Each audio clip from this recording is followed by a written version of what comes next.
किसान भाइयों नमस्कार। मैं डॉक्टर प्रेम शंकर, पौध सुरक्षा विशेषज्ञ, कृषि विज्ञान केंद्र बस्ती, आचार्य नरेंद्र देव कृषि एवं पौधे विश्वविद्यालय कुमारगंज अयोध्या से आपका हार्दिक स्वागत करता हूँ। आज का विषय है नकदी फसल आलू, जो कि सब्जियों का राजा भी होता है। आलू हमारी देश की, चाहे विश्व की, चाहे प्रदेश की मांग है। बिना आलू के आप सब्जी की पूर्ति नहीं कर सकते हैं, इसीलिए इसके सब्जियों का राजा कहा गया है।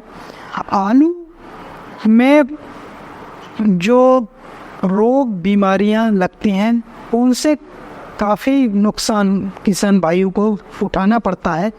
इसका एक इतिहास भी है। 1845 ईस्वी में एक इरिस फेमाइन आई थी, जो कि लेट ब्लाइट डिजीज के कारण, पिछेती झुलसा रोग, आयरलैंड एक देश है, वहाँ पे इरिस फेमाइन आई थी। और उससे क्या हुआ 1845 में, उसमें वहाँ पे, क्योंकि वहाँ की मुख्य जो फसल थी आलू, और वहाँ के इंसान, वहाँ के किसान भाई, वहाँ की पूरी कौम वहाँ के आलू पर ही निर्भर थी। उसमें इस बीमारी के आने से वहाँ का पूरा आलू जो है नुकसान हो गया। यहाँ तक कि वहाँ अकाल की स्थिति आ गई और बहुत से वहाँ के किसान भाई इसके भूखमरी से, जब उन्हें खाने को नहीं मिला, मर गए और काफ़ी माइग्रेट कर गए। तो इसका इतिहास भी यह है।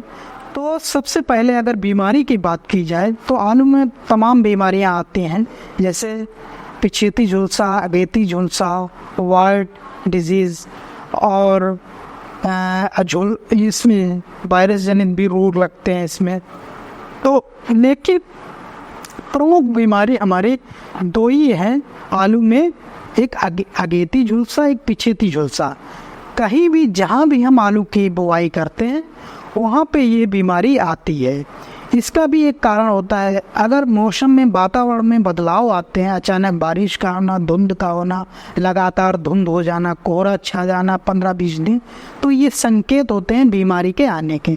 तो किसान भाइयों को सचेत हो जाना होता है कि ऐसी जब स्थिति आए तो किसान भाई जागरूक हो जाएं कि हमें फसल की निगरानी करनी है, अपने रोग से बचाना है और क्या प्रबंधन करना था। तो आम तौर पे किसान भाइयों के पास जो उनके बस में है वो कर सकते हैं। जैसे जिन किसान भाइयों के पास पर्याप्त नमी नहीं खेत में है तो वो हल्की सिंचाई कर दें, इससे रोग में बचाव हो जाता है। दूसरा, खेत के चारों तरफ आप धुआं कर दें, उससे भी क्या होगा कि इस रोग में आने की संभावना कम रहती है।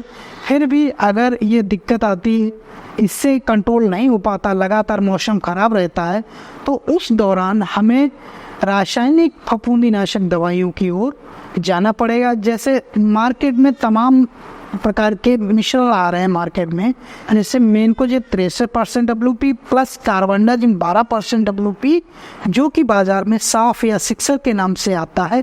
इसकी 500 ग्राम मात्रा प्रति एकड़ के हिसाब से 100 से 150 लीटर पानी में घोल बना के अगर छिड़काव करते हैं तो ये झुलसा रोग से निजात मिल सकती है। अगर आपको लगे कि मौसम और ख़राब है तो दूसरा छिड़काव 10 से 15 दिन के अंतराल पे पुनः इसका कर दें, तो इससे पिछेती झुलसा रोग से आपको निजात मिल जाएगी।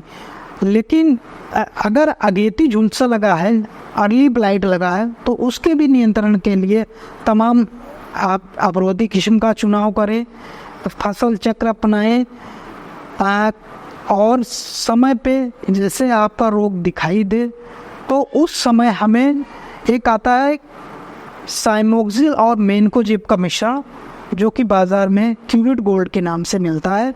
इसकी 600 से 800 ग्राम मात्रा प्रति एकड़ के हिसाब से 100 से 150 लीटर पानी में घोल बना के छिड़काव करेंगे तो निश्चित तौर पर आलू की बीमारी से बचा जा सकता है।